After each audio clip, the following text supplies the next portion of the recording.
cuando nosotros tenemos un sistema continuo, ¿cómo hacemos para representar el comportamiento de una perturbación en él? Y lo que vemos es que vamos a encontrar una ecuación diferencial que ahora va a depender de dos variables.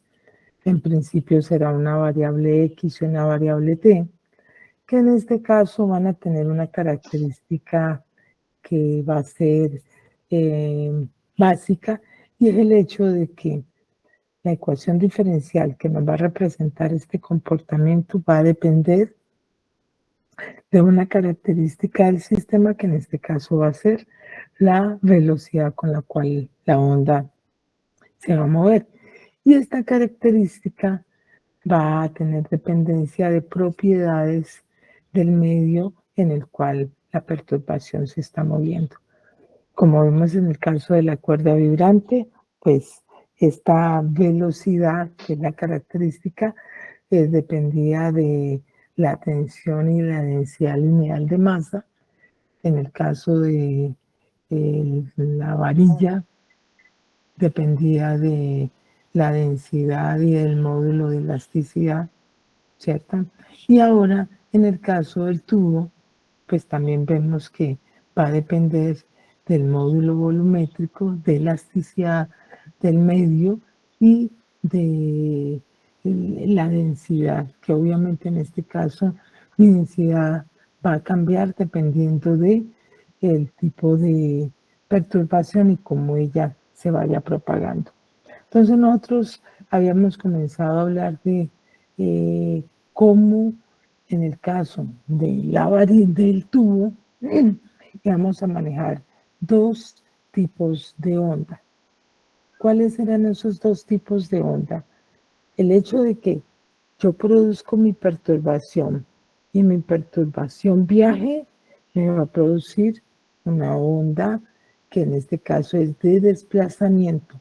Pero como justamente una de las condiciones para que esa onda viaje es esa variación de presión que se produce en mi perturbación, entonces sí vamos a manejar también lo que era una onda de presión. Es decir, en el caso de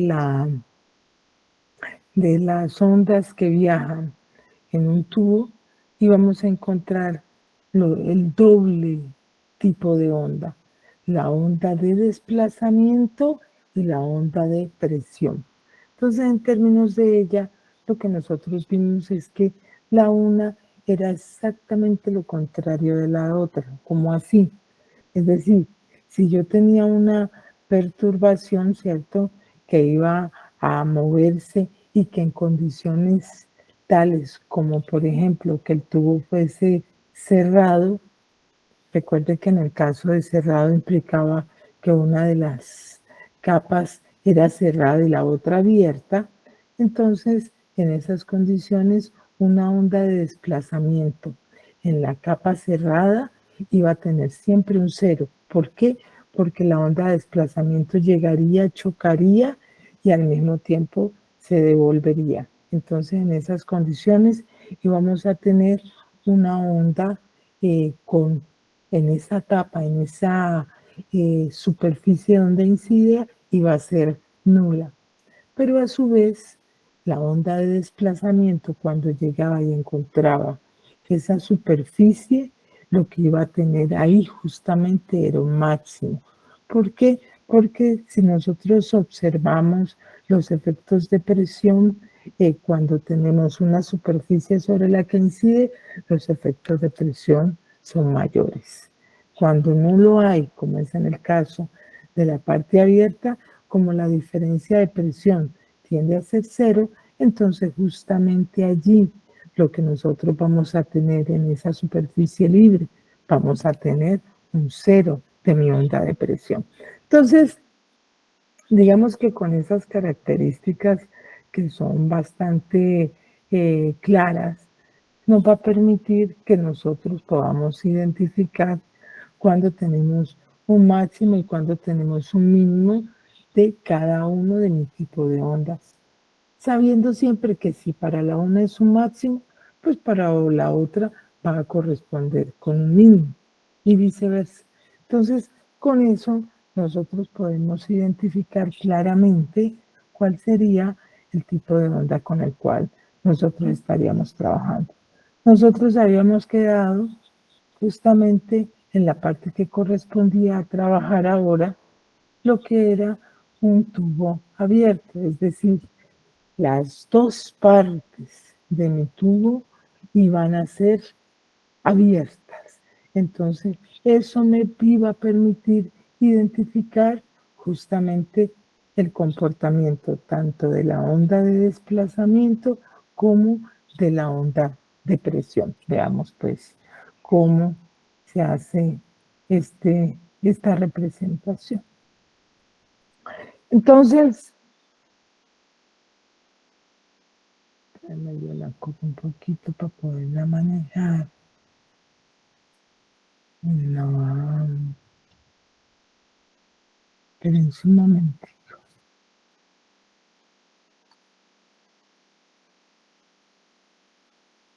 Ahí, ahí ya sé. Bueno, entonces, en términos de la onda de desplazamiento, cuando tenemos no, ambos extremos abiertos, ¿cierto? Cuando tenemos ambos extremos abiertos, lo primero que vamos a identificar es que, como ya lo habíamos visto, igual que, que en el sistema con el que habíamos estado trabajando, el uno abierto y el otro cerrado, se va a identificar de que en este caso siempre, al ser un extremo abierto, las fuerzas que actúan en ese extremo abierto es una fuerza libre, ¿cierto? Al ser una fuerza libre, realmente lo que estamos considerando son que cualquier tipo de efecto de tensión, cualquier tipo de fuerza externa que nosotros tengamos aquí será cero. En ese caso, siempre mis extremos vamos a manejar máximos para mi onda de desplazamiento. Con esa condición, sabiendo que en esos extremos yo voy a tener un máximo, ¿cierto? Lo primero que nosotros decimos es, recuerde que los extremos nosotros los hemos ubicado como originalmente mi x igual a 0 y mi x igual a L. Entonces, ¿qué pasa en ese caso?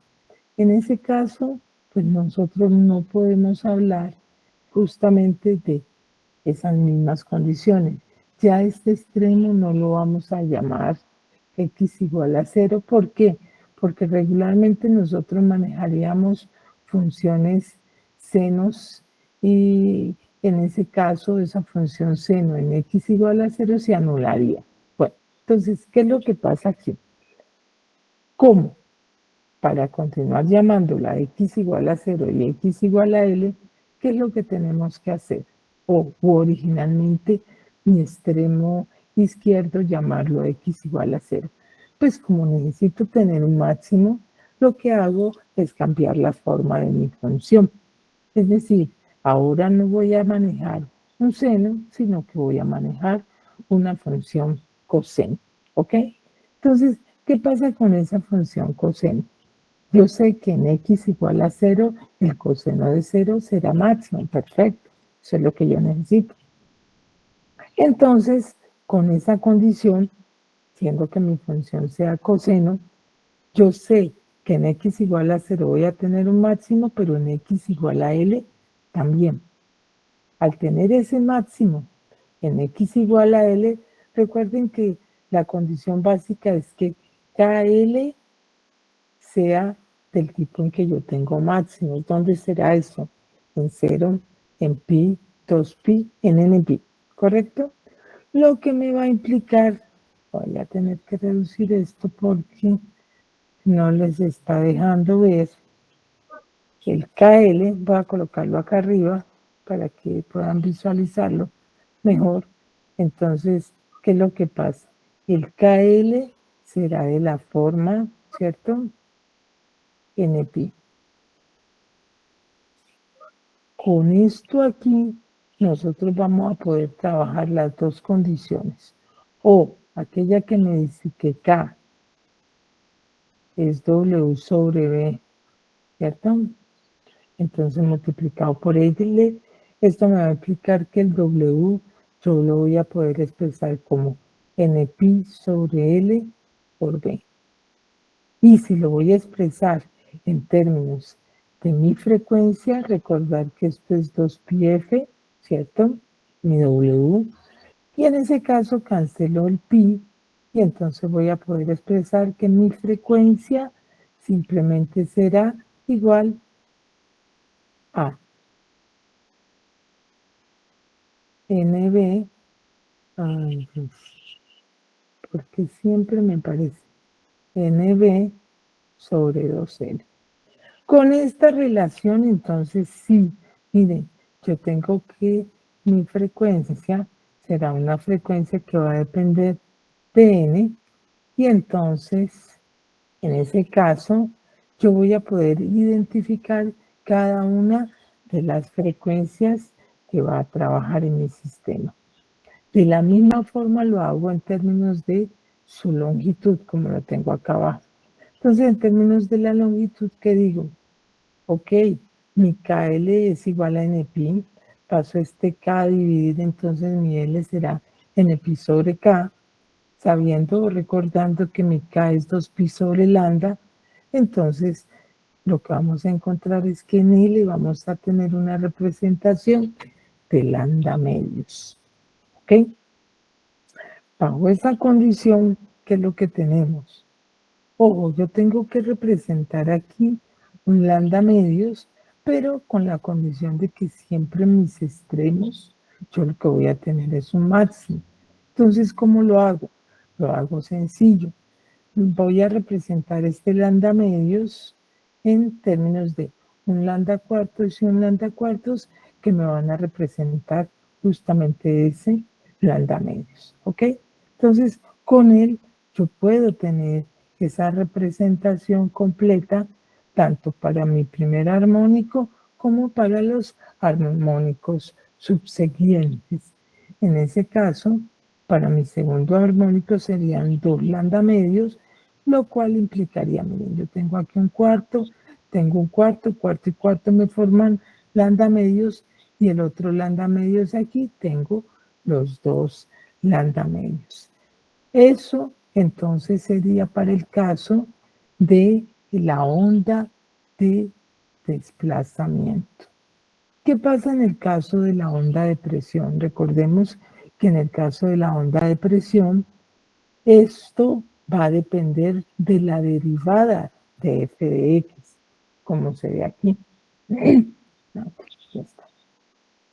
Va a depender de la derivada de f de x. En ese caso, ¿cierto? ¿Qué es lo que sucede? Pues mi derivada del coseno pues será menos seno, ¿cierto? En otras palabras, esto será menos AW sobre seno de WBX.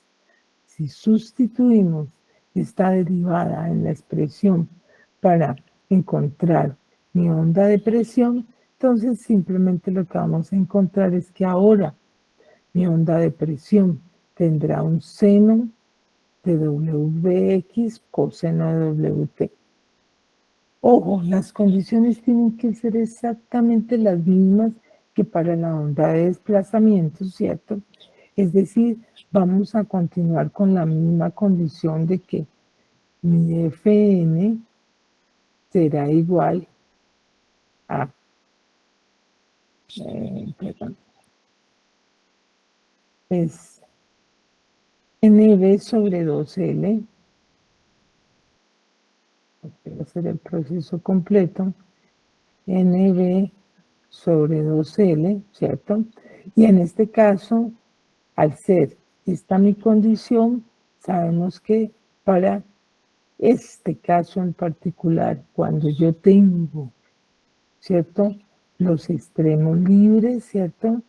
En ese caso, ¿qué es lo que nos va a suceder? Que justamente mi seno en esos valores va a ser cero. ¿Ok?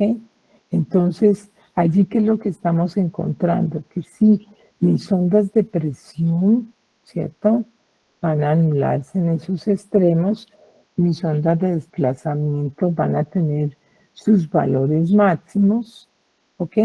Entonces, siempre la representación será la misma, miren, será mi lambda medios, pero en este caso, para las ondas de presión, ellas van a estar representadas completamente lo contrario de lo que estamos viendo en las ondas de desplazamiento. Para n igual a 2 tendríamos 2 lambda medios, tal cual como la tenemos aquí. Para n igual a 3, 3 lambda medios y así sucesivamente. Es decir, yo voy a tener en términos del tipo de frecuencia y la representación en términos de sus longitudes de onda, esto va a ser igual tanto para las ondas de desplazamiento como para las ondas de presión. Los únicos efectos es que vamos a tener un tipo de representación diferente cuando manejamos las ondas de presión o cuando manejamos las ondas de desplazamiento. Las frecuencias y las representaciones de las longitudes de onda van a corresponder al mismo tipo de representación. ¿Ok? ¿Alguna pregunta hasta allí?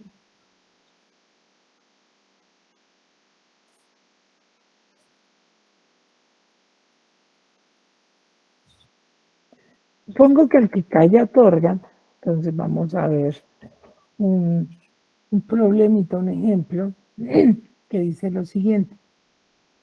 Se va a tener una sección de alcantarillas de drenaje de 1.23 metros de largo. Esta alcantarilla hace un ruido de aullido cuando el viento sopla a través de sus extremos. ¿Listo? Entonces, nos dice lo siguiente, determine las frecuencias de los primeros 3 armónicos de la alcantarilla si esta tiene forma cilíndrica, o sea, es un tubo, ¿cierto? Y está abierto en ambos extremos o está abierto solo en un extremo, que es lo que nosotros llamaríamos un tubo cerrado, ¿ok? Considere que la velocidad de la onda es la velocidad del sonido en el aire y su magnitud es de 343 metros por segundo.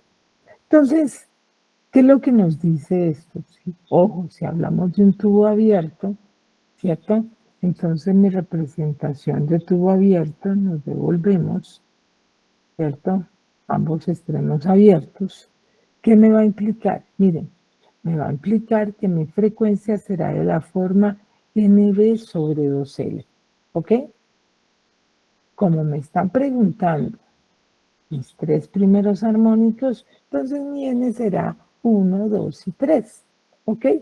Con esta condición, pues yo voy a poder identificar mi frecuencia diciendo mi velocidad es la velocidad del sonido, 343 metros por segundo. Todo el L va a corresponder a la longitud de mi tubo, que en este caso me dijeron que era de 1.23 metros. Por tanto, fácilmente yo voy a calcular cuál va a ser mi fundamental y recordemos que en ese caso mis siguientes armónicos serían n veces mi fundamental, por ende, entonces simplemente sería multiplicar este por 2 y por 3, ¿ok? Entonces allí obtendríamos los armónicos correspondientes. ¿Qué sucede cuando hablamos de un tubo cerrado? Acuérdense, cerrado implica que una de sus caras está cerrada y la otra está abierta. Entonces, cuando nosotros manejamos un tubo cerrado, recordemos que ahora, Profe, señora, ¿será que porfa lo puede volver un momentico? claro, tranquila que yo voy a volver al ejercicio. No te preocupes, estoy dando la explicación y luego yo les vuelvo y les muestro, ¿vale? Ya, profe, vale, gracias. Bueno, entonces póngame cuidado a lo que les decía acá. Si tenemos un tubo cerrado, que va a implicar un lado cerrado y el otro abierto, entonces sabemos que mi frecuencia será de esta manera, 2n-1 sobre 4lb. ¿Eso qué va a implicar? Pues simplemente va a implicar que cuando yo trabaje mi fundamental, esto será 1 sobre 4lb y haremos exactamente las mismas condiciones de lo que hicimos para el tubo abierto. B será la velocidad del sonido, que sería 343 metros por segundo, sobre 4L. Y L es la longitud del tubo. Para el armónico tendría que ser 3 veces el fundamental, aquí cambia, ¿cierto? Y para el tercero entonces sería 5 veces el fundamental. Con eso, entonces volvemos a nuestro ejercicio y aquí lo tenemos. Sí, el primero sería 323, lo que nos da una frecuencia de 69.7 Hz, ¿cierto? Y en este caso, pues que obviamente sería la mitad del fundamental para el tubo abierto, perdón, para el tubo, sí, para el tubo abierto. Y en este otro caso, vamos a tener que mi segundo armónico sería 3 veces mi fundamental y mi tercer armónico 5 veces el fundamental. Entonces, con eso nosotros vamos a identificar fácilmente, obviamente solo recordando cuáles serían las características de mis frecuencias para poder identificar las frecuencias correspondientes a mi sistema. ¿Alguna pregunta hasta allí?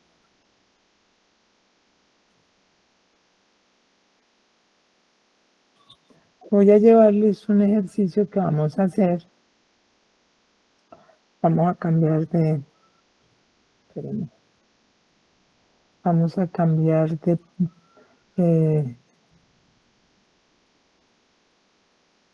trabajo, de sitio de trabajo. Nos vamos a ir acá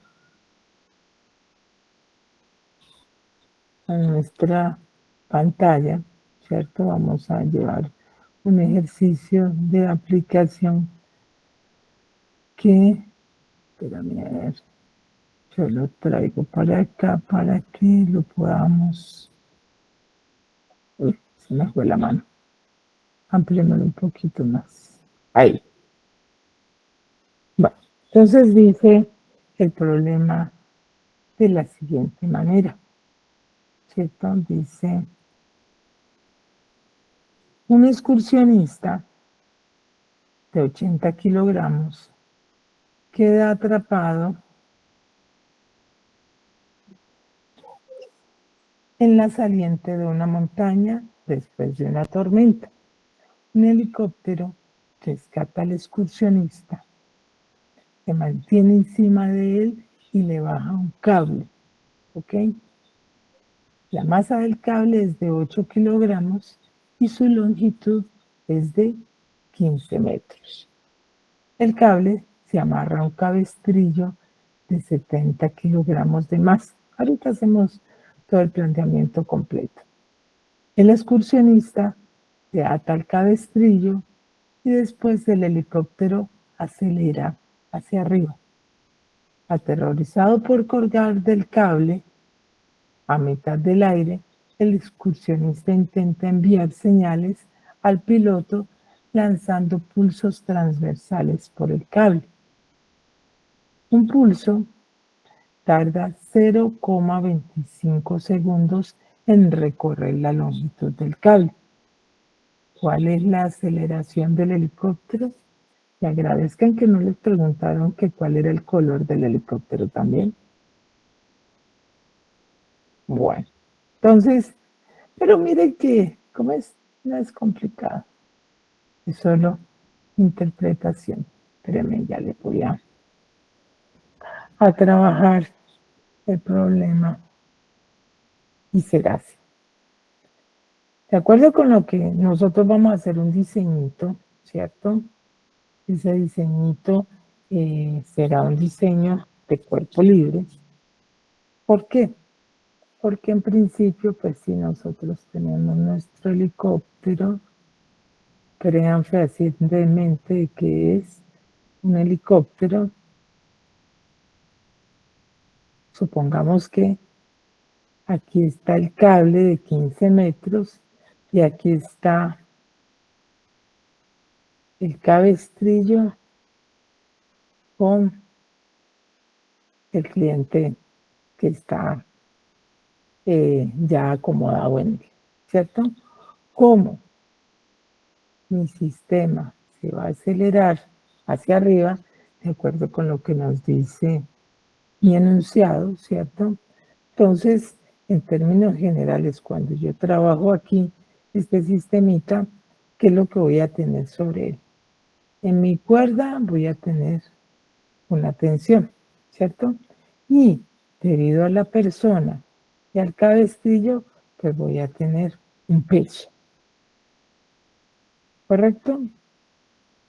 Donde obviamente esa masa pues va a incluir la masa de la persona y Profe, no se está viendo lo que estás escribiendo.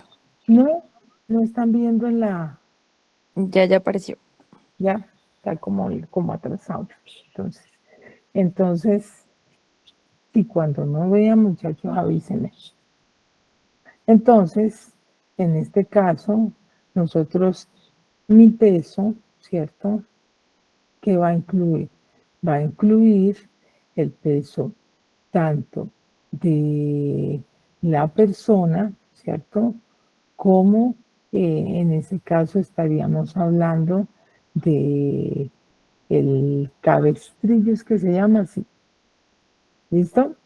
Entonces, allí manejaríamos esa masa total donde diríamos son los 70 kilogramos del cabestrillo más la masa de la persona, ¿cierto? Y esto por la gravedad. ¿Listo? Esto nos daría 150 por 9,8. Y esto ya sabemos que, como estos son metros por segundo cuadrado, pues esto nos daría newtons. ¿Listo? Bueno, entonces, ahora viene la historia de, si yo hago mi cálculo normal, ¿qué es lo que voy a decir? Pues voy a aplicar lo de siempre, diseño de cuerpo libre. Al hacer mi diseño de cuerpo libre, lo único que me interesa es el comportamiento de esto que yo les estoy encerrando aquí, ¿cierto? Que sería mi cabestrillo, la persona, la tensión de la cuerda y el peso de ella. Como se está acelerando hacia arriba, para nosotros es necesario recordar que, según la ley de Newton, nos dice que sumatoria de fuerzas será igual a masa por aceleración, ¿cierto? Y en ese caso, eh, las fuerzas que están actuando me van a decir que siempre lo que va en la dirección de la aceleración será positivo, por tanto esto es igual a T menos mg, ¿correcto? Bueno, ahora viene la pregunta del millón. ¿Y quién bendito es este? ¿Quién es mi tensión? Ah, bueno, entonces recuerden que ustedes están manejando, ¿cierto? Una cuerda. Esta cuerdita que tienen aquí y esta cuerdita que tiene aquí tiene una longitud de 15 metros. ¿Ok? Y obviamente también va a tener, como tiene una masa, ¿cierto? Entonces, esta masa nos va a servir ¿para qué? Recuerden que cuando ustedes manejan su cuerda, ustedes van a tener la velocidad con la cual van a viajar las ondas en la cuerda expresa de la siguiente manera. Acuérdense, esto es tensión sobre mí. ¿Ok? Entonces, como esta es mi expresión, yo puedo encontrar mi tensión de esta manera. Obviamente conociendo cuál es la velocidad. Pero conocer la velocidad es lo más de sencillo. ¿Cómo? Ah, recuerde que su velocidad tiene que ser constante. Y a usted le dijeron por acá, en su enunciado, que el Señor se le ocurrió la maravillosa idea, obviamente de puro susto, de enviar pulsos sobre la cuerda. Y le dijeron que ese pulso en recorrer la longitud de la cuerda se demoraba 0,25 metros. Ah, entonces usted dice, listo, esto no es problema. Como tiene que ser una velocidad constante, pues simplemente esto es delta X, delta T, sin líos, ¿cierto? Donde el delta X, ¿quién va a ser? Pues va a ser la longitud de la cuerda, que en este caso serán mis 15 metros, y mi delta T es el tiempo que se demora en viajar el pulso, que sería los 0,25 metros. Haciendo las cuentas alegres, esta velocidad me va a dar 60 metros por segundo, ¿cierto? Como al mismo tiempo esta velocidad es la raíz de t sobre mu, entonces lo igualamos, ¿cierto? Donde nosotros vamos a poder encontrar esta mu como quién, recuerden. La mu será la masa de la cuerda sobre la longitud de la cuerda. Y a mí ya me dieron la masa de la cuerda o masa del cable, que son 8 kilogramos, ¿cierto? Sobre la longitud de la cuerda, que son los 15 metros. ¿Ok? Con eso allí, yo puedo entonces trabajar toda mi expresión y ahora sí voy a decir lo siguiente. Voy a coger mi velocidad, ¿cierto? La voy a elevar al cuadrado, entonces sería 60 metros por segundo al cuadrado será igual a T sobre mu, ¿cierto? O sea que mi tensión será igual a este que es mi mu, 8 sobre 15 por 60 metros por segundo al cuadrado, estos son metros. Para que eso me dé una tensión. ¿Alguien me puede hacer esta cuenta? No tengo ni idea de cuánto da.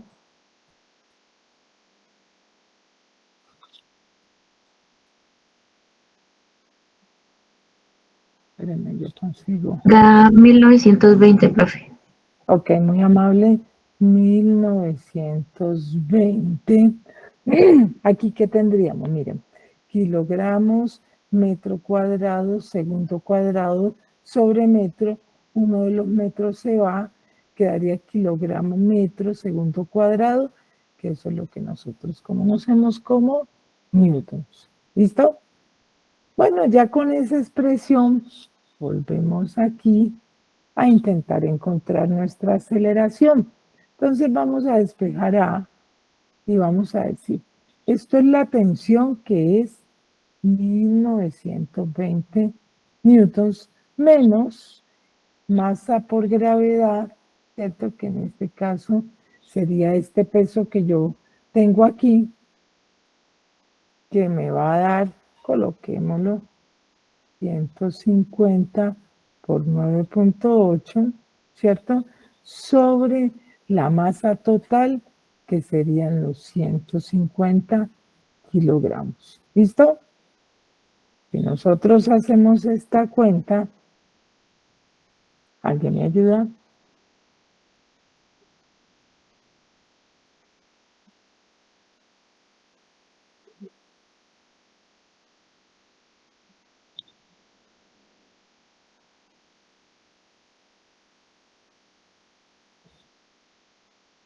Profe, a mí me dio 3.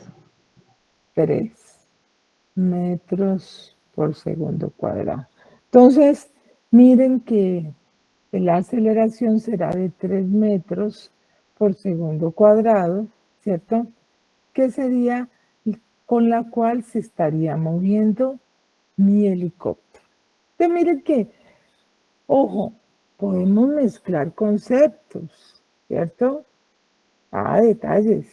Es decir, nosotros podemos manejar un poco de ondas, podemos manejar un poco de movimiento lineal, podemos manejar un poco de fuerzas y con ello podemos resolver un tipo de problema como el que nos están planteando en este caso.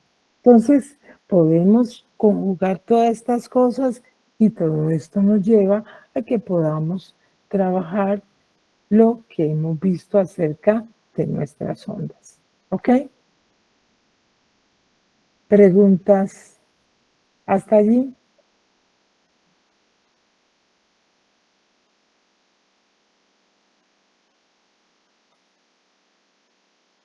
Con este tipo de característica, con este tipo de comportamiento, nosotros vamos a ver que específicamente podemos identificar todos los tipos de ondas en este mismo esquema. Particularmente el tipo de onda que hemos visto va a tener un tipo de clasificación específica y es el hecho de que todas ellas viajan en un medio material. A este tipo de ondas que viajan en un medio material las llamamos ondas mecánicas. Entonces, a continuación vamos a comenzar toda la parte que corresponde justamente a que nosotros podamos identificar cualquier tipo de onda que se va a presentar en la naturaleza. ¿Ok? Entonces, espérenme, les comparto de nuevo la pantalla. Y para ello, entonces, espérenme que la voy a correr. Vamos a trabajar con lo que corresponde a mi movimiento ondulatorio. Entonces, nosotros hemos identificado siempre que podemos manejar la emisión de luz que me manda una estrella y es captada por un radiotelescopio o simplemente nosotros la podemos estar visualizando, esa estrella que, ojo, hace muchos años puede haber desaparecido. Podemos tener una cuerda vibrante, ¿cierto? Y vamos a ver que esa cuerda vibrante puede producir un tipo de oscilación sobre ella cuando yo produzco una perturbación que se va a propagar en ese medio. Podemos trabajar lo que se llaman las ondas gravitacionales, que no son sino pues deformaciones en el espacio-tiempo de un tipo de perturbación fuerte que puede ser, por ejemplo, cuando un par de huecos se intentan absorber entre ellos.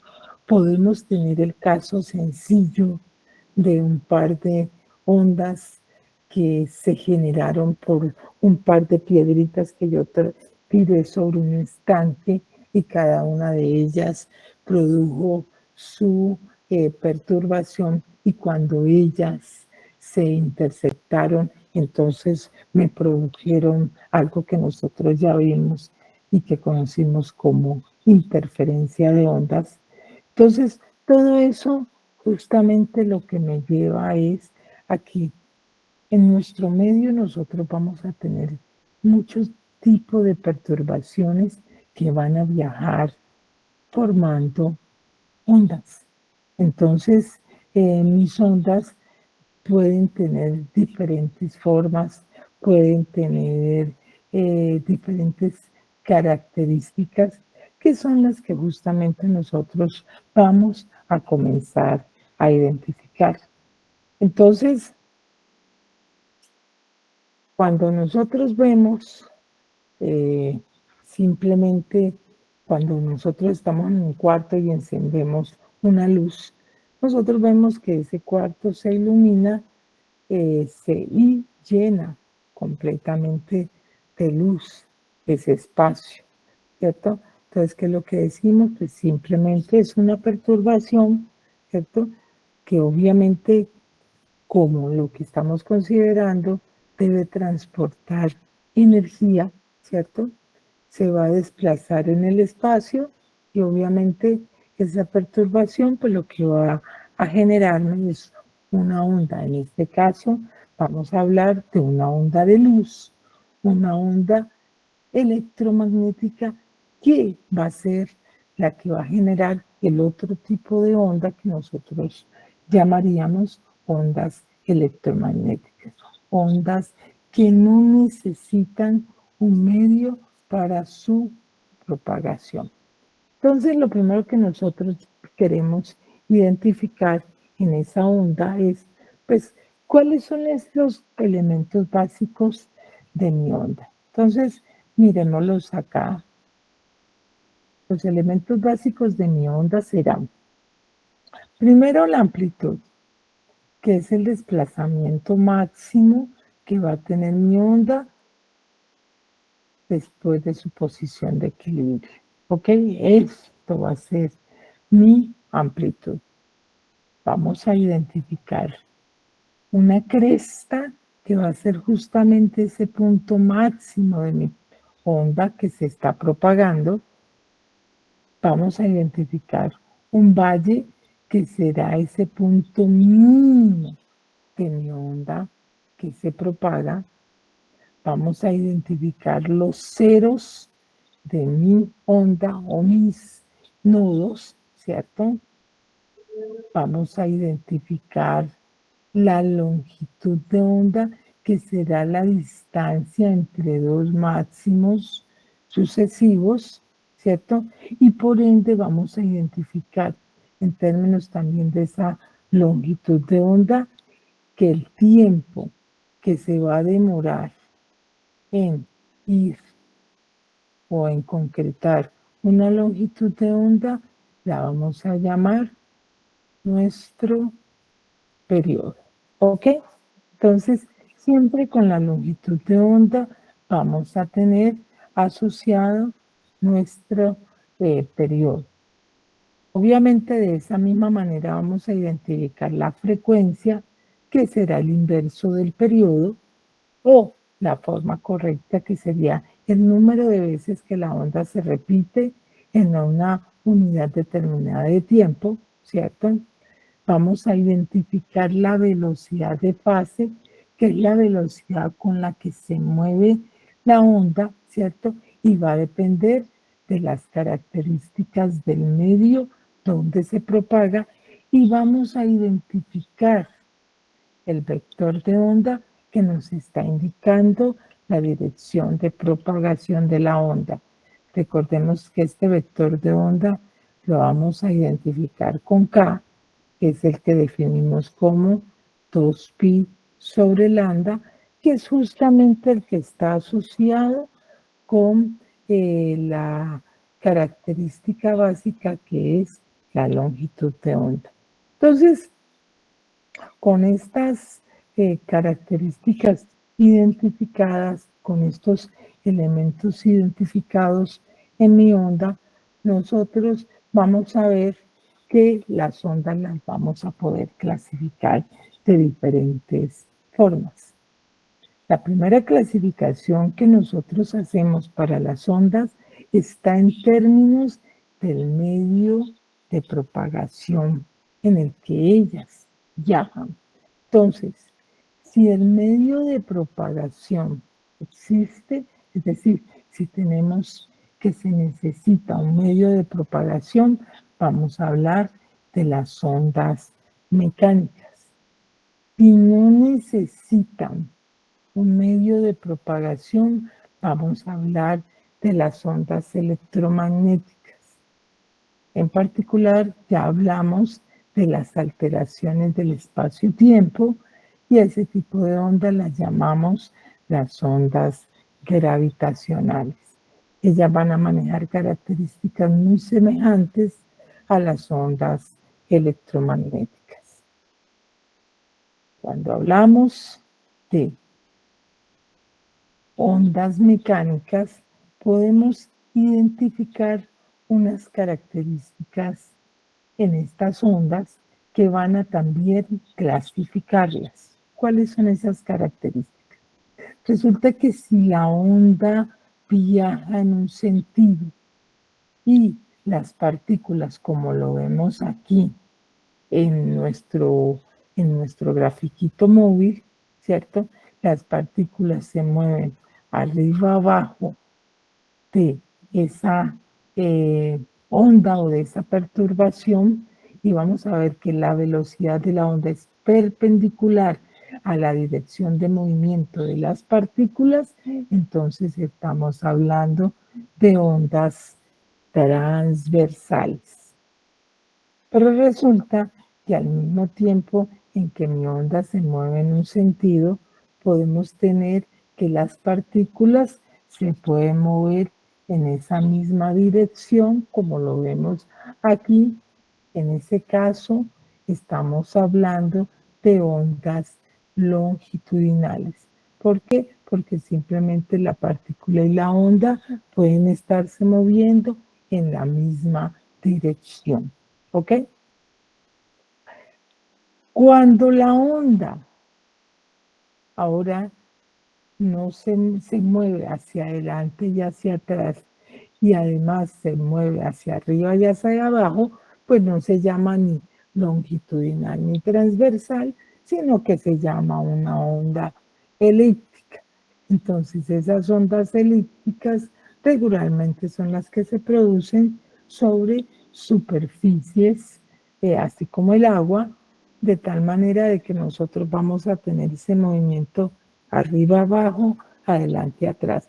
Aquellas personas que se hayan montado en un barquito pequeño pueden sentir justamente ese efecto del vaivén, arriba, abajo, adelante, atrás, que generan las ondas superficiales.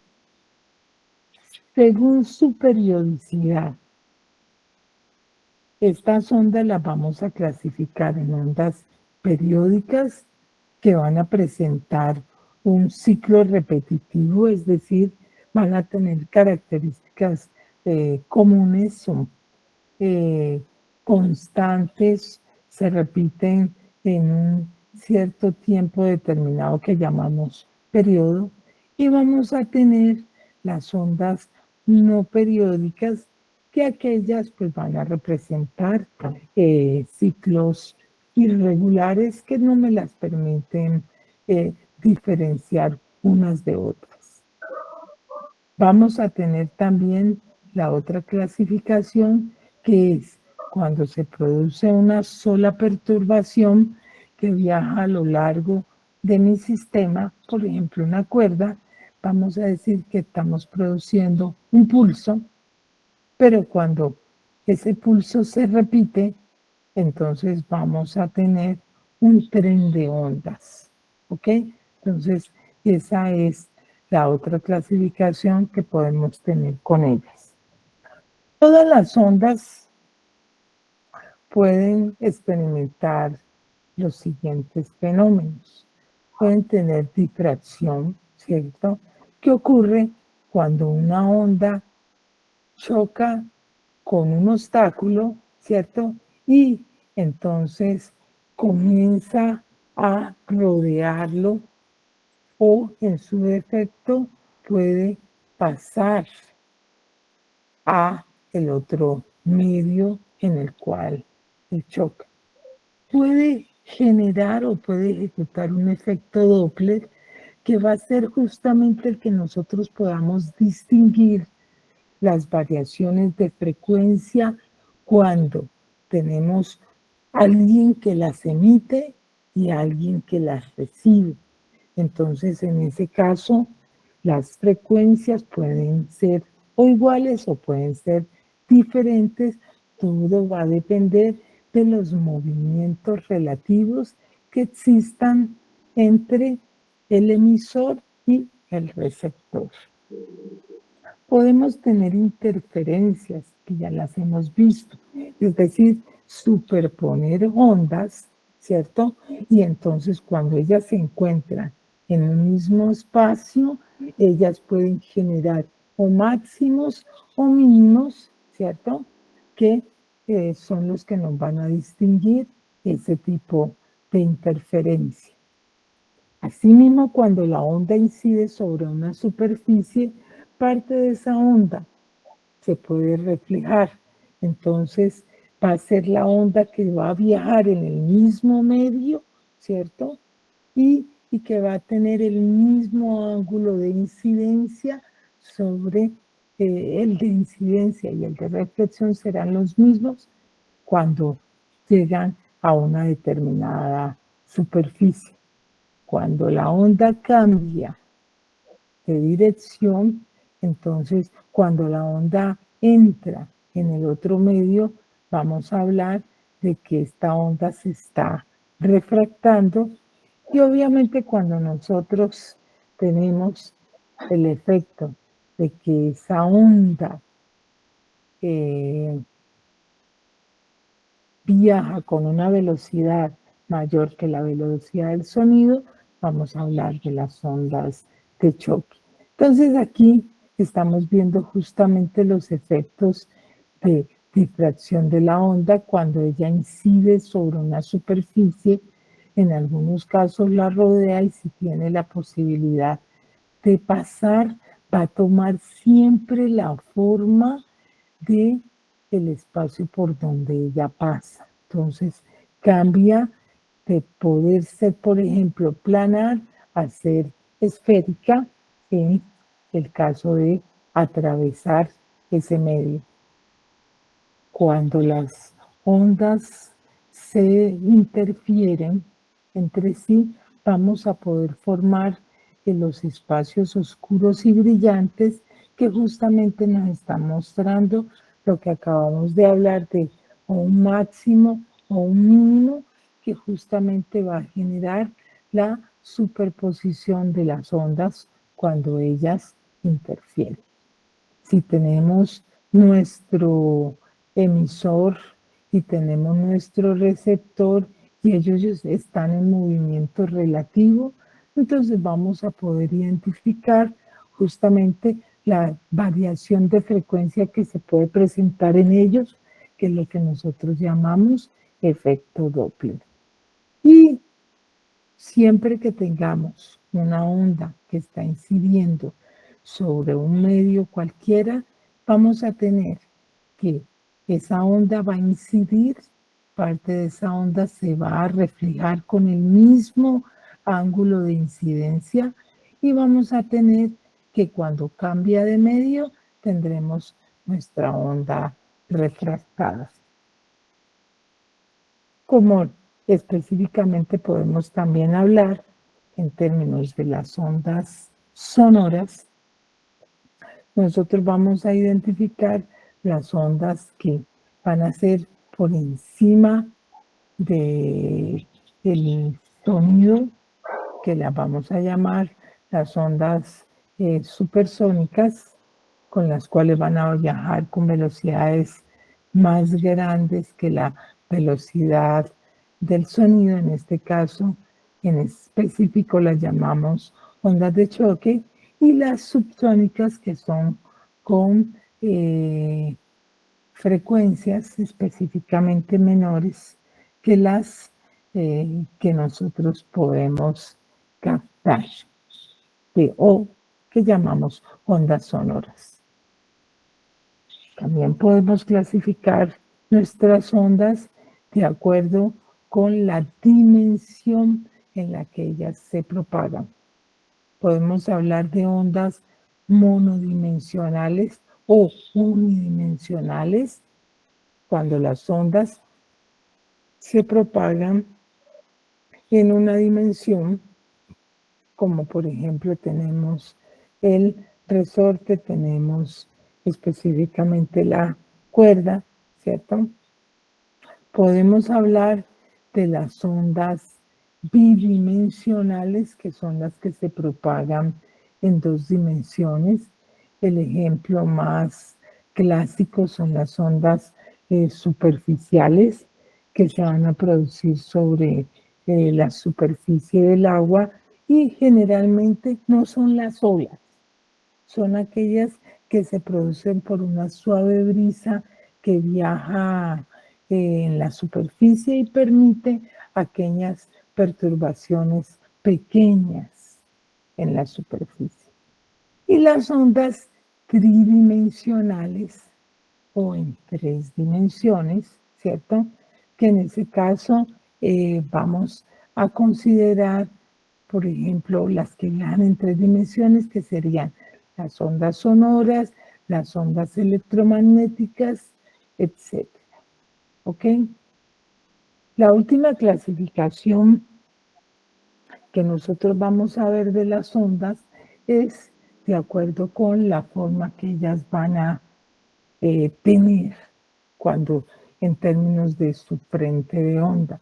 Entonces, vamos a hablar de que si los frentes de onda son planos, tienen la forma de un plano, y los ejes que dirigen esos planos, que los vamos a llamar rayos, son paralelos, o estamos hablando de lo que son las ondas planas. Cuando los frentes de onda son esféricos, ¿cierto? Y los rayos o los ejes por los cuales esos frentes viajan son radiales, entonces hablamos de ondas esféricas. Y cuando tenemos que los rayos son radiales de nuevo, ¿cierto?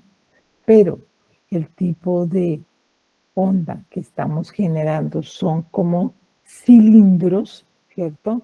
Entonces decimos que el tipo de onda con el que estamos trabajando son ondas cilíndricas. Entonces, obvio, de acuerdo con la forma que ellas tienen, vamos a tener esa clasificación específica que, por ejemplo, en el caso de ondas planas, estamos hablando de ondas como la luz, porque la luz se propaga como planos. Si estamos hablando de ondas esféricas, estamos hablando de lo que corresponde al sonido, porque ellas se propagan como ondas esféricas. Y las ondas cilíndricas las podemos ver específicamente también en términos de las ondas electromagnéticas cuando tenemos un foco de luz tipo cilíndrico que va a permitir la expansión de esa onda en forma cilíndrica. Entonces, sí, de acuerdo a la forma que ellas tienen, entonces nosotros vamos a distinguir los diferentes tipos de onda. Pero específicamente, cuando nosotros hablamos de una onda que se propaga, regularmente nosotros lo que siempre distinguimos de ellas es aquel punto máximo de perturbación que en ellas se ve. Es decir, siempre lo que distinguimos es su cresta. ¿Ok? Entonces, como siempre distinguimos su cresta, específicamente podemos decir que cuando esa cresta viaja, obviamente ya sabemos que lo va a hacer en términos de una velocidad constante. ¿Por qué? Porque sabemos que va a ser identificada en términos de las características propias del medio por el cual ella está viajando. Entonces, cuando mi perturbación viaja a lo largo de mi medio, siempre lo que identificamos es justamente ese máximo. Entonces, voy a dibujarles aquí, voy a trabajar con esta roja, en la cual vamos a decir, listo, aquí está mi X máximo, ¿ok? Cuando yo quiero volver a ver mi cresta, ¿cierto? Entonces lo primero que yo digo es, bueno, esa nueva posición que va a tener mi cresta va a ser distinguida pasado un tiempo t, ¿cierto? Y esa distancia que yo voy a identificar en esta cresta, que yo lo estoy haciendo aquí para una cresta pequeña, yo la quiero distinguir en términos de esta cresta que estoy viendo acá, ¿cierto? Y quiero identificar este nuevo valor en el cual yo hice visible mi misma onda. Entonces simplemente ha transcurrido un tiempo t y ese tiempo lo llamamos, esa distancia recorrida la vamos a llamar por p por t. O sea, el nuevo valor que va a tener mi x, ¿quién será? Pues será mi x máxima más mi bt, tal cual como lo tengo aquí representado. ¿Cómo? Este x máximo no me cambia porque justamente es el que me va a identificar mi cresta, ¿cierto? Entonces yo la voy a sacar como constante. Entonces mi x máxima, ¿quién será? Será x menos bt. Entonces, ¿qué es lo que va a suceder? Como esto va a ser constante, yo tengo que poder jugar con mi X y mi T de tal manera de que esta diferencia se mantenga constante. Voy a tener variaciones tanto de X como de T, tales que este X máximo siempre va a estar identificado en mi sistema. Entonces, como yo ya sé que la función con la cual yo voy a identificar ese f de x máximo va a ser una función f, o simplemente como quieran llamarlo, será una función y, ¿cierto? Porque y me va a identificar ese máximo. Entonces, simplemente yo lo que voy a decir es que mi y será igual a una función que va a depender de x menos bt. Esto en el caso de una onda que viaja hacia la derecha. ¿Ok? Para ello, entonces, yo sé que este tipo de función que va a tener esta característica, ¿cierto? Tiene que cumplir las condiciones de mi onda. Y yo sé que yo voy a poder representar este tipo de comportamiento a través de una función seno. Entonces, esa representación la voy a poder ver de esta manera, donde voy a tener una amplitud que voy a llamar y sub 0 por mi función seno de k, justamente por la forma en que tiene mi x máximo, que será mi x menos bt. Es decir, aquello que yo estoy distinguiendo en mi perturbación. Entonces, cuando nosotros trabajamos esta forma de mi onda, que esta justamente corresponderá a mi onda viajera, lo primero que nosotros decimos es, bueno, y esta ecuación tal cual como está ahí, también soluciona mi ecuación de onda. Entonces, recordemos que para nosotros nuestra ecuación de onda, ¿cómo va a estar dada? Como T2F, bueno, D2Y, tomémosla, T2F de X2, que la podríamos ver más bien como T2Y de X2, ¿cierto? Esto tiene que estar dado en términos de la ecuación de mi onda, ¿cierto? Que en ese caso yo la expresaría en términos de mi otra variable. Esperen un momentico, yo las expreso tal cual como debe ser.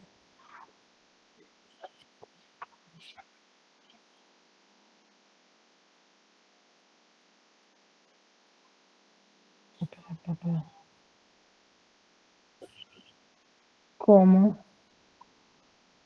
aquí sería 1 sobre b cuadrado de 2y de T2. ¿Ok? Entonces, ¿qué es lo que vamos a hacer? Vamos a ver si esta ecuación, esta propuesta de onda viajera que me está representando el comportamiento de mi onda, también me está cumpliendo justamente la ecuación de mi onda. Entonces lo hacemos sencillo. Mira. De y de t, ¿quién será? Entonces será y sub 0, ¿cierto?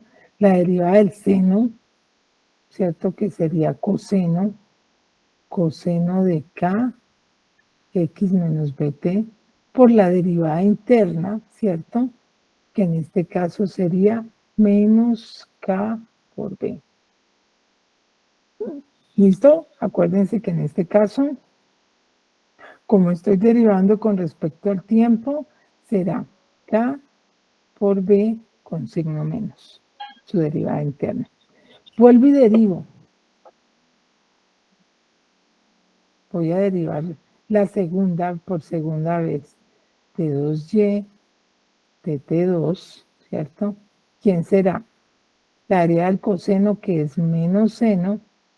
En este caso, espérenme, yo quito el mouse, porque otra vez me está generando interferencia. Entonces, será y sub 0, aquí va con mi menos, la área del coseno, seno de quién, de nuevo, k x menos bt, ¿cierto? Por la derivada interna, que sería otra vez esto mismo, menos k por b al cuadrado, ¿exacto? Bueno, entonces, esto sería mi derivada con respecto al tiempo. Ahora voy a hacerla con respecto a x, la voy a hacer del otro lado, no me queda mucho espacio. Entonces, de y de x, ¿quién será? De nuevo, será y sub 0, ¿cierto?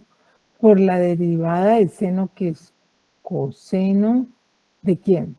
De k x menos bt por su derivada interna, que simplemente será k.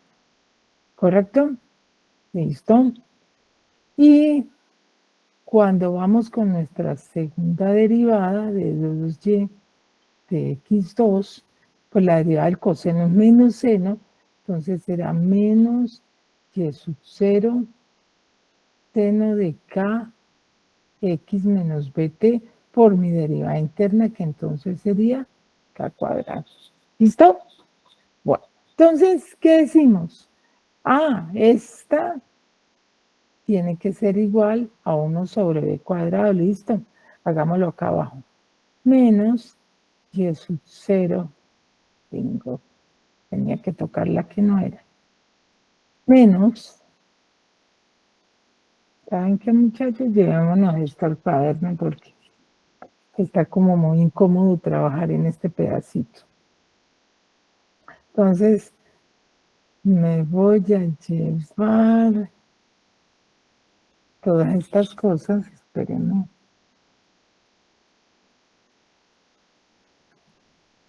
Me voy a llevar todo esto.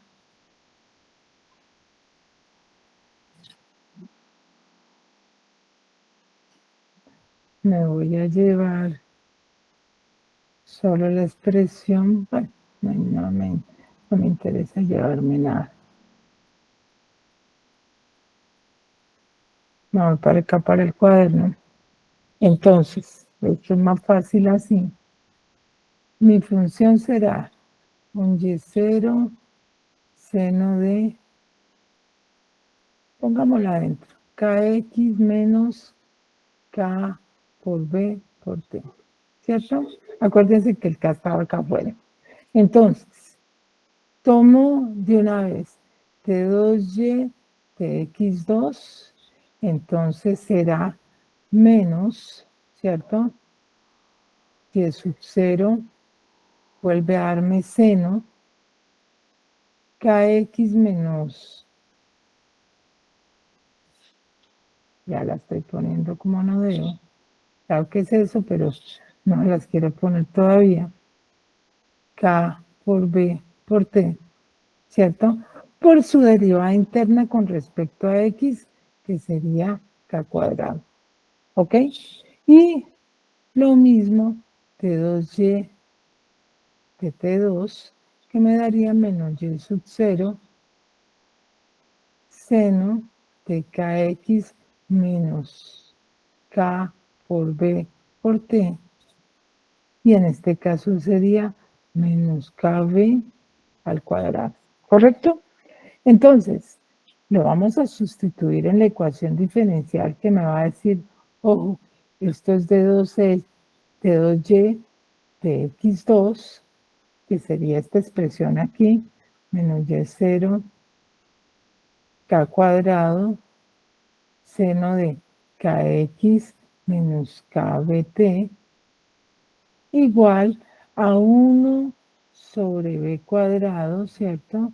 Menos, en este caso, decimos que esto sería el que depende de t, que sería menos y sub 0 seno de kx menos kbt, y aquí nos quedaría k cuadrado, b cuadrado, ¿cierto? Bueno, entonces elimino, el menos también se va, la función seno también la eliminamos, y entonces, ¿qué nos va a quedar? Nos está quedando simplemente que k cuadrado será igual ¿a quién? A k cuadrado b cuadrado sobre b cuadrado, lo que implica que estamos llegando a una igualdad que nos permite decir, ojo, esta solución que yo estoy planteando aquí para mi onda viajera también es solución de mi ecuación diferencial. Ojo, esto es lo que nosotros llamamos una onda viajera, y si ustedes recuerdan, nosotros planteamos que K era justamente W sobre B, ¿cierto? O sea, que K por B es igual a W, lo que va a implicar que mi Y será Y sub 0 seno de KX menos omega T. Esta es la representación de mi onda viajera. Que resulta que, si ustedes se acuerdan, yo les había comentado de que cuando nosotros trabajábamos en una cuerda, los extremos de mi cuerda son fijos, ¿cierto? Entonces, cuando la onda llega al punto fijo, ella se refleja, ¿cierto? Y va a tener exactamente las mismas características de la onda incidente, que es lo que acabamos de ver en términos de onda reflejada y onda incidente. Entonces, como tienen las mismas características, la única es que la velocidad cambia de sentido.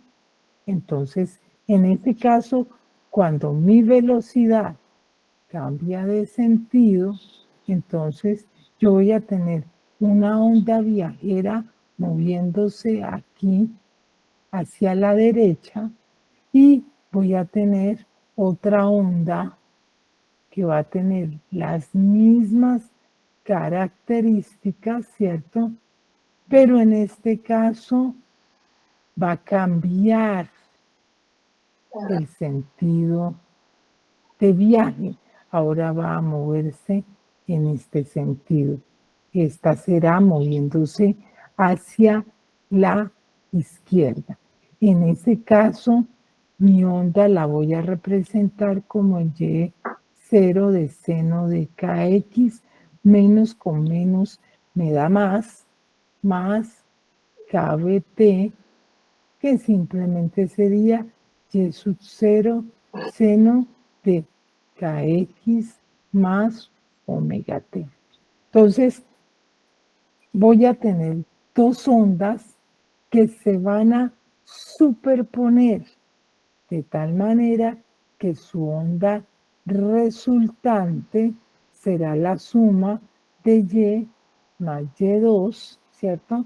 Que sería y sub 0 seno de kx menos omega t más y sub 0 seno de kx más omega t. Cuando yo superpongo este par de ondas, pues esto me va a dar un y sub 0 seno de kx menos omega t más seno de kx más omega t, ¿cierto?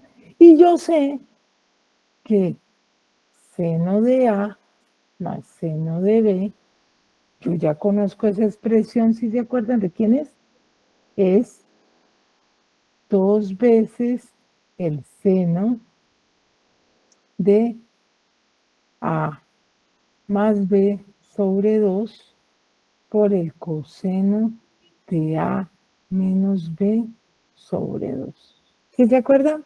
Bueno, entonces vamos a aplicarlo a la expresión que tenemos aquí arriba y entonces mi resultante será 2y0 y aquí tendríamos seno de A más B, recuerden este es A y este es B, entonces tendríamos kx menos omega t más kx más omega t, ¿cierto? Todo esto sobre 2, coseno, y hacemos lo mismo, kx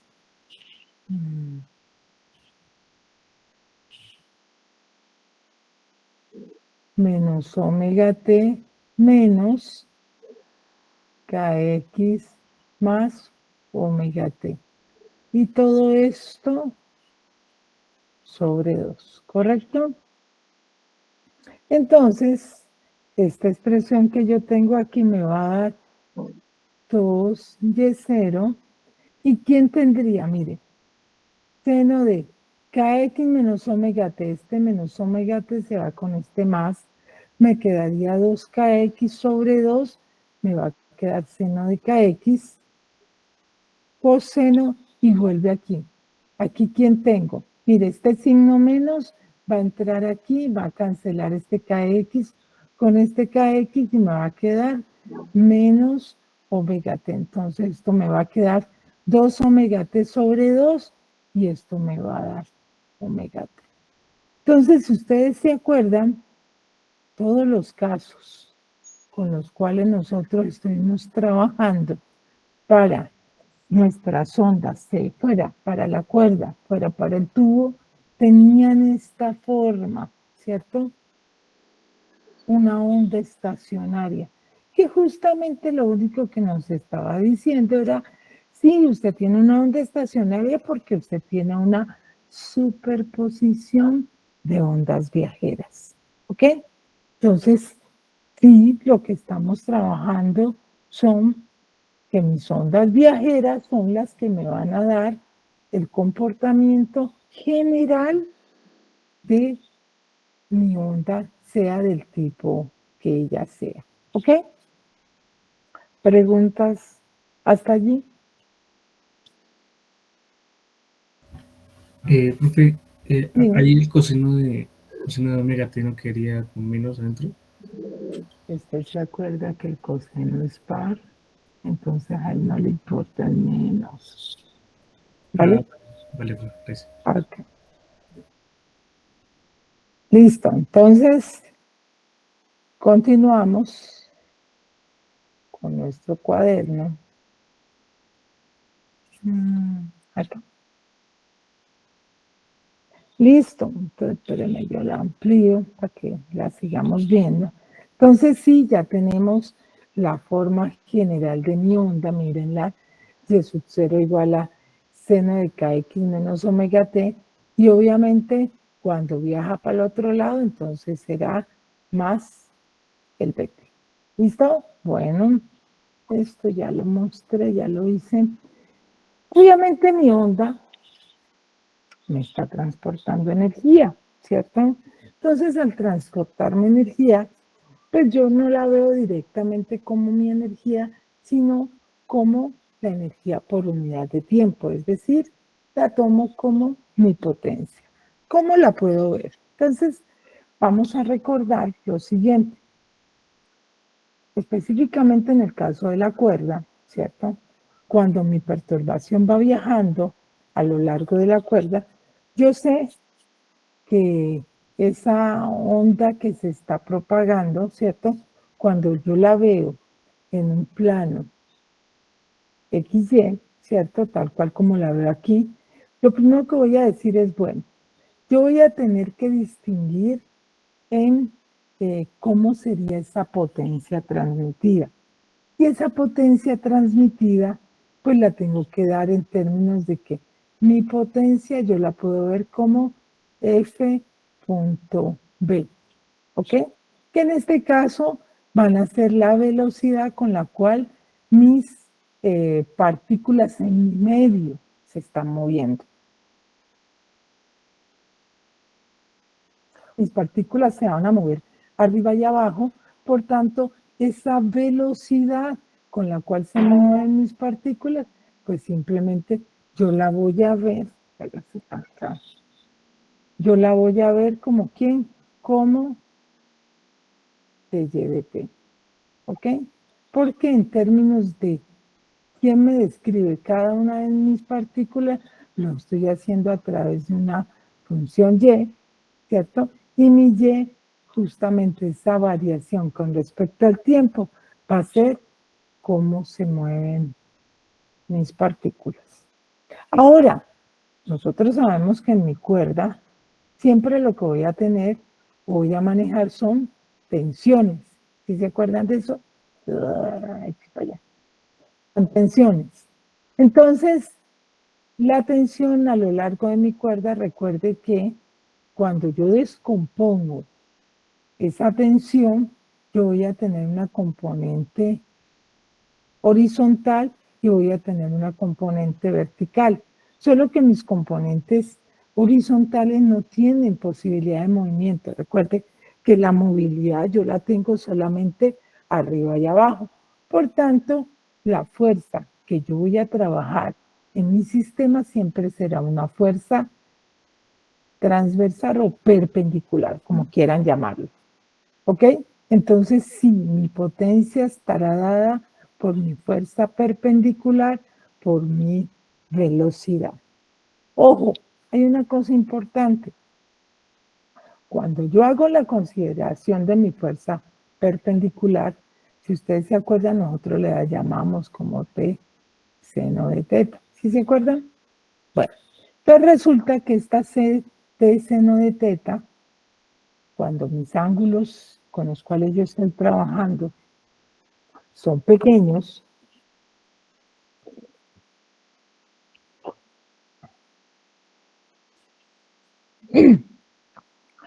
cuando mis ángulos son pequeños, estos ángulos son tales que yo los voy a aproximar, ya no los voy a aproximar hacia el lado de teta, lo voy a aproximar hacia el lado de tangente.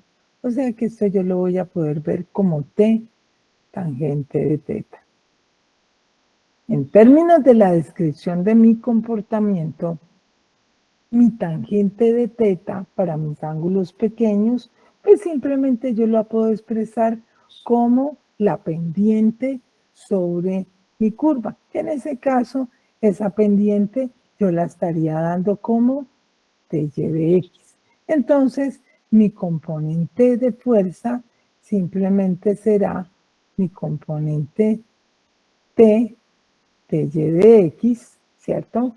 Porque sería la variación de y con respecto a x mi tangente.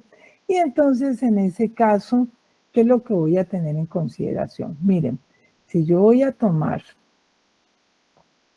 la pendiente de esta curva, mi pendiente va a ser negativa con respecto a mi fuerza. Por tanto, mi fuerza perpendicular estará dada por menos F de y de x de y de t. ¿ok? Si tomase la positiva, ¿cierto? Es decir, si tomase en este sentido, tomaría lo mismo, pero en este caso mi tensión iría hacia abajo y tendríamos exactamente el mismo efecto. Es decir, sea que lo tome aquí o lo tome acá, en ambos casos siempre van a ser contrarias y siempre me va a aparecer este signo menos. ¿Ok? Entonces, como yo ya sé cuál es la forma que tiene mi onda viajera, simplemente voy a tener que derivar esta onda viajera con respecto a Y, a T y con respecto a X. Derivamos con respecto a T. Miren, simplemente va a ser menos W y su M coseno de KX menos omega T. Si ahora derivamos con respecto a X, será y sub m k coseno de kx menos omega t. ¿Listo? Ok, vamos a sustituir en la expresión de una vez. Esto será menos f k ym coseno de kx menos omega t menos omega ym coseno de kx omega t. Menos con menos da más. Entonces, esto me va a dar una expresión que será f k w y sub m cuadrado y tendríamos coseno cuadrado de kx menos omega t. De acuerdo con esto, mi potencia, miren, como depende de un coseno al cuadrado, me está diciendo de una vez, su potencia no es constante. Su potencia, porque depende de un coseno al cuadrado o porque depende de un coseno, es oscilante. Entonces, ¿eso qué significa? Que yo no voy a manejar un valor específico para mi potencia, sino que él va a estar cambiando. Por ende, regularmente cuando tenemos esos casos, lo que hacemos es considerar la potencia media, ¿cierto? Y ustedes ya saben cómo se puede calcular la media de cualquier cosa, en particular la potencia media, ustedes ya la vieron, que esa simplemente, miren, la podemos expresar como ¿quién? Como 1 sobre t, la integral entre t y t más t de p de t. ¿Cómo? En este caso, mi potencia es esto que yo tengo aquí, todo esto, ¿cierto? Entonces voy a hacer mi integral con todo eso, pero obviamente f, k y y sub m cuadrado y w son constantes con respecto al tiempo. Entonces yo los puedo sacar de mi integral y solamente tendría que hacer esta integral. La integral entre t y t más t de coseno cuadrado de kx menos omega t. Miren aquí. ¿Listo? Entonces, hacemos el mismo proceso que hicimos la vez pasada para el coseno cuadrado que nos apareció, ¿cierto? Entonces vamos a decir, vea, es que este coseno cuadrado lo podemos expresar como coseno de 2 teta más 1. ¿Sí se acuerdan? Sobre 2. Bueno, lo mismo. Entonces, ¿qué hacemos? Vamos a tener la de esta, la tenemos aquí, y vamos a tener la de 1/2 de dt. ¿Listo? Entonces, cuando separamos eso, miren, aquí está, ¿qué nos va a dar? Ya sabemos que esta, por ser, siempre nos va a dar un seno, y el seno es una función periódica. Por ser una función periódica, cuando yo la evalúo en t y t más t, tendrán el mismo valor. Por tanto, esta que yo estoy obteniendo aquí siempre me va a dar 0. ¿Ok? Este término se va a anular y la única que va a quedar aquí es esta, que simplemente cuando yo la evalúo, pues será 1/2 de t más t menos un medio de t, ¿cierto? Que simplemente me va a dar un medio del periodo. Así que esta potencia media me va a dar tiempo. Este tiempo, este periodo con este periodo se cancela, ¿cierto? Entonces esto me va a dar como un medio de FKW y su m al cuadrado. Esta será la energía por unidad de tiempo media que tiene mi onda cuando está transmitiéndose en ella, en la cuerda, en ese caso específico. ¿Ok? Entonces, vamos a poder identificarla no solamente para el caso de la cuerda, en el caso del tubo, vamos a ver más adelante, que tiene una forma muy semejante a la que estamos observando en este caso. Entonces, sí, nosotros vamos a tener eso, que si hacemos la sustitución, volvamos a la forma anterior, si hacemos la sustitución de W como 2πf, ¿cierto? Entonces, y la otra sustitución que hacemos es que mi fuerza, bueno, entonces pongámosla aquí al lado. Recordemos que la fuerza, recuerden que la tensión, ¿cierto? Sería B cuadrado mu, ¿correcto? Y también W sería 2πf. ¿Estamos? Sí. Y la tensión. No, pues yo preparo el de las dos unidades. F, a ver, esto es B cuadrado, mu, entonces esto será un medio de B cuadrado mu, ¿cierto? Mamá no vino, No, que porque amaneció lloviendo. Mu, el W que es 2πf y el Y su m cuadrado. ¿Listo? Aquí, ¿qué tengo adicional? Voy a quitarme encima este K, y acuérdese que el K no lo voy a trabajar como longitud de onda, lo voy a trabajar como W sobre B, ¿cierto? Entonces, espérenme a ver. 2πf y el K, que sería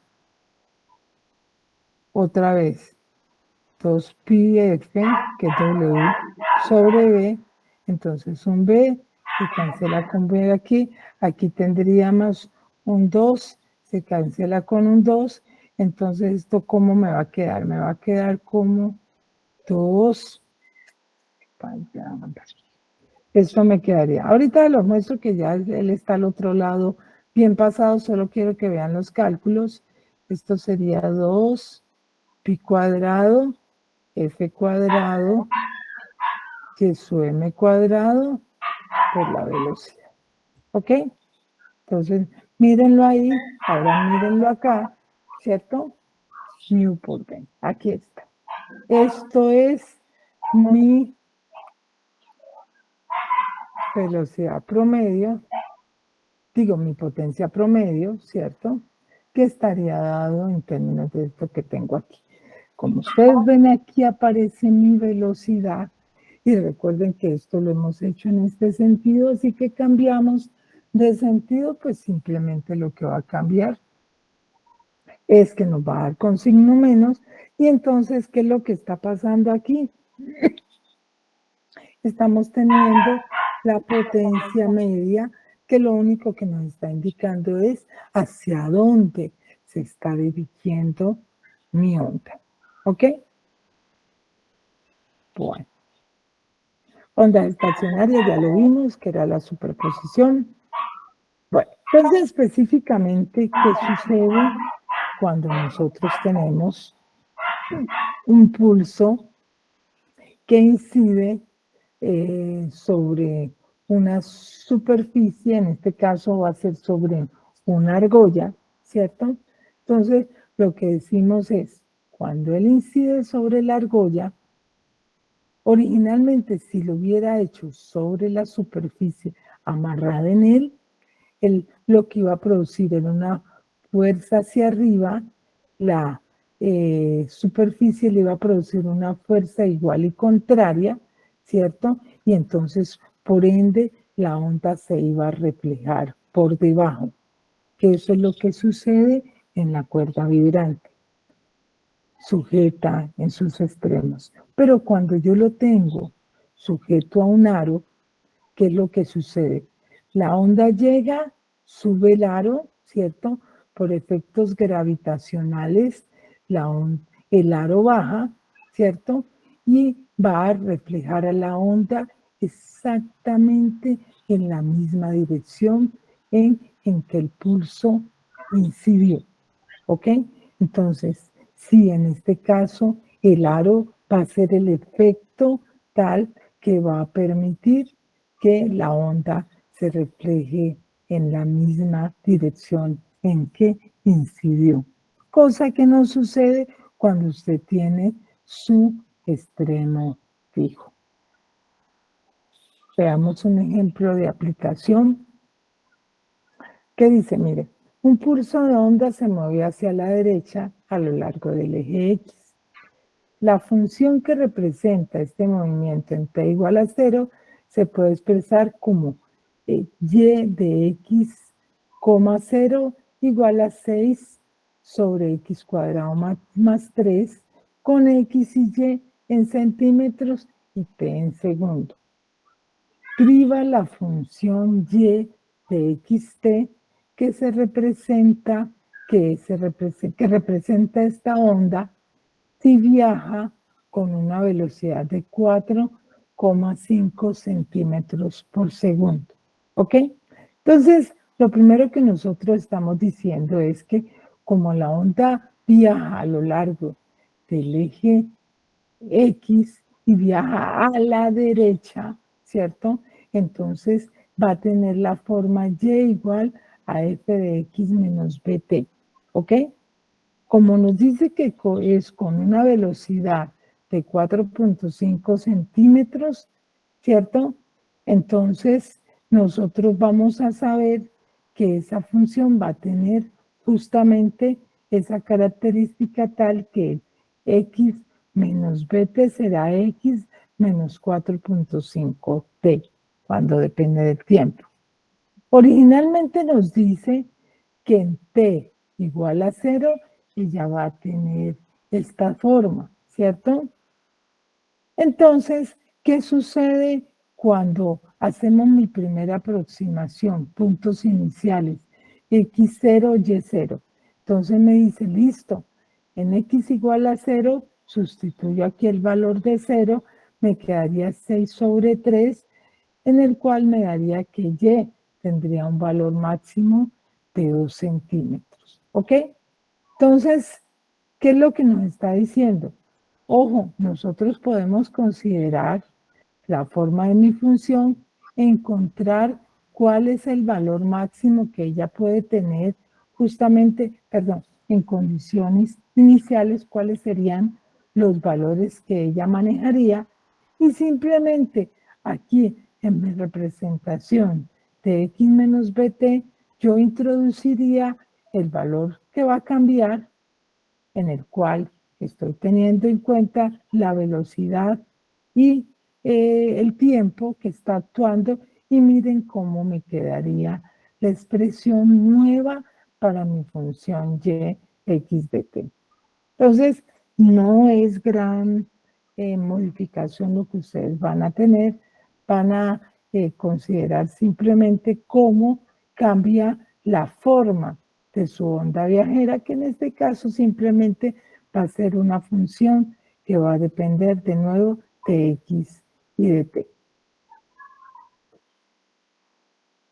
Regularmente, cuando nosotros presentamos que la superposición, ¿cierto?, va a ser en términos es del tiempo, que es lo que en todos los casos la hemos visto, ¿cierto? Regularmente a eso se le llama batimientos, es decir, cómo se presenta la superposición en términos de que su interferencia específicamente está dada en términos del tiempo. ¿Ok? Entonces, el batimiento va a ser la variación periódica en un punto dado debido a la superposición de dos ondas que van a tener frecuencias ligeramente diferentes. Entonces, nos dice que podemos considerar dos ondas sonoras, en este caso de igual amplitud, que viajan a través de un medio con frecuencias ligeramente diferentes F1 y F2 en un punto Kx igual a pi medio. Es decir, recuerden, cuando ustedes tienen una onda viajera, como tienen una dependencia en X y en T, que son independientes entre sí. Ojo, recuerden que yo tengo que manejar mi X y mi T de tal manera de que ellas siempre me mantengan el X máximo, pero el X no va a depender del T. Cada quien va a manejar sus tiempos. Lo único que ellas me tienen que manejar es que mi X máximo es el constante. Entonces, puede suceder que si el X aumenta, el B disminuya o varíe. La idea es que me mantengan constante ese X máximo. Entonces, regularmente, uno, pues el tiempo le queda como hora o fijarlo. Entonces, lo que regularmente usted fija es la posición. Entonces, como lo vemos aquí, el KX lo vamos a llamar pi medios, ¿cierto? Entonces, ¿cómo quedaría la expresión de mi función para cada una de esas frecuencias? Pues sería un y1 igual a seno de pi medios menos W1T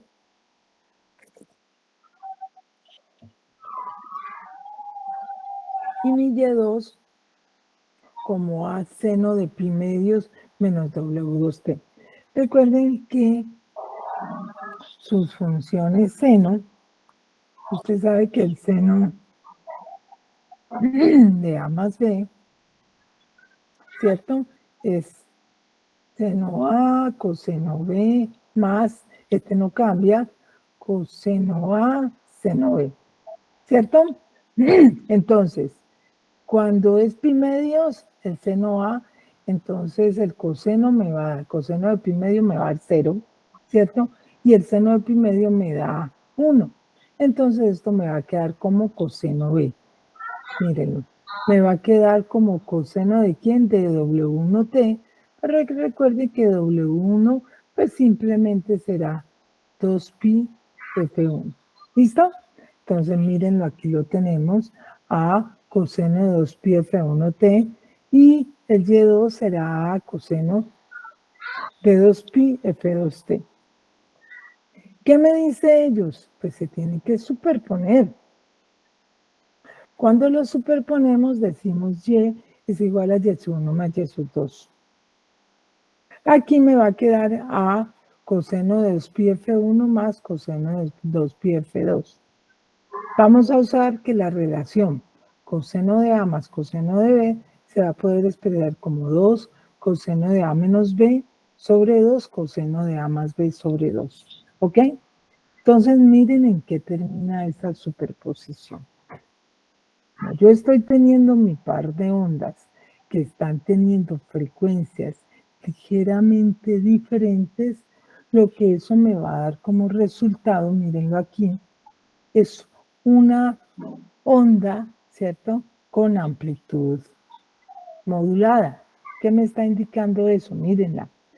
Yo estoy teniendo esta que va a ser mi envolvente, es decir, va a ser mi cascarón, y la otra que es la que va a estar oscilando, mi amplitud va a estar siendo modulada y entonces van a existir dos máximos en cada periodo de mi onda envolvente, ¿ok? Entonces, Específicamente sabemos que esto va a tener unos valores máximos cuando este coseno, ¿cierto?, tome unos ciertos valores en los cuales esto, pues para poder ser un máximo tendrían que ser de la forma NP, ¿cierto? Que en este caso, si es 0 es 1, si es 2pi es 1, si es 4pi es 1, o si es pi, 3pi sería el menos 1, ¿ok? Entonces, siempre lo vamos a tener en cuenta, en consideración, y lo que vamos a tener será una onda con su amplitud modulada, ¿ok? Eso es lo que nosotros también vimos cuando veíamos la superposición en ondas, que simplemente lo que vamos a tener es una representación de mi sistema de esta manera. ¿Alguna pregunta hasta aquí?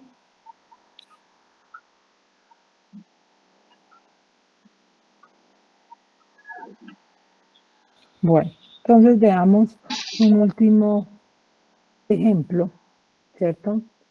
Donde nos piden aplicar los conceptos que hemos trabajado y nos dice, dos cuerdas de piano idénticas de 0,75 metros de longitud se afinan cada una exactamente a 440 Hz.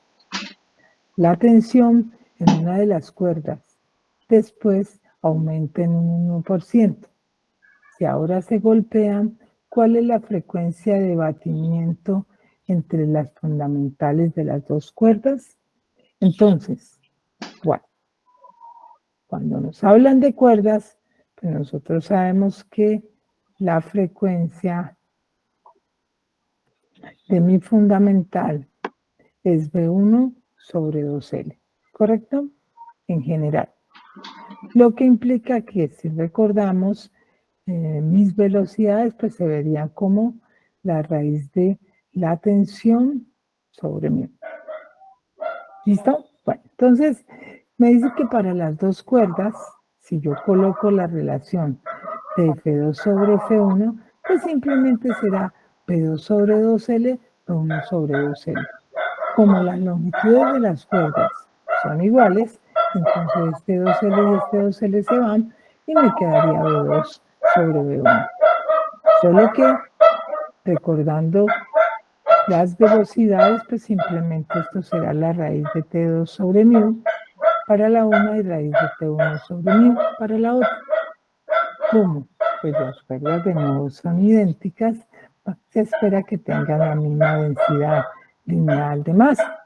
Entonces, los mu los podemos cancelar y simplemente vamos a tener que la razón entre las frecuencias F2 y F1, pues simplemente será directamente proporcional a la raíz cuadrada de T2 sobre T1. ¿Ok? ¿Qué nos dice ahora? Resulta que F2, ¿cierto?, va a cambiar. ¿Por qué va a cambiar? Porque me dice que la cuerda aumenta, una de ellas, vamos a llamar que es F2, aumenta en un 1%, ¿cierto? Al aumentar en un 1%, entonces simplemente nosotros vamos a decir que ahora esto será 1.005 F1. Básicamente, como lo estamos trabajando en términos de cuánto fue lo que aumentó en el 1%, ¿cierto? Nosotros lo miraríamos aquí para ver justamente ese aumento de por qué se da, ¿ok? Entonces, ¿por qué se da? Si ahora me está aumentando en un 1%, ¿cierto? El 1 sería el 100, la longitud, perdón, la frecuencia total o la tensión total, el T1 sería 100%. Si ahora le voy a aumentar el 1%, ¿cuánto aumentaría? ¿Cierto? Entonces, eso es lo que me da el 1.010 T1 sobre el T1 total. Esto, cuando se le saca la raíz, me da 1.005 Y entonces, simplemente en términos de la relación de F2 sobre F1, pues F2 será igual a 1.005 F1. ¿Cómo? Yo conozco cuál es la frecuencia original de 440, es decir, lo que va a aumentar ahora es de 442. ¿Qué es el batimento? La frecuencia de batimento, pues va a ser la diferencia entre el par de frecuencias, y entonces esa diferencia simplemente me está dando 2 Hz. Entonces, sí, no hay problema, podemos hacer nuestros cálculos respectivos. Ojo, conociendo las condiciones que se plantean para el funcionamiento de esto aquí. Espérenme que ahora no me quiere dejar salir. Jaja.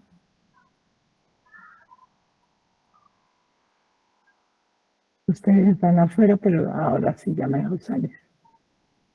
No me dejaba salir. Listo.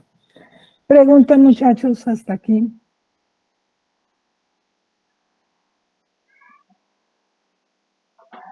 ¿No hay dudas? Bueno, próxima clase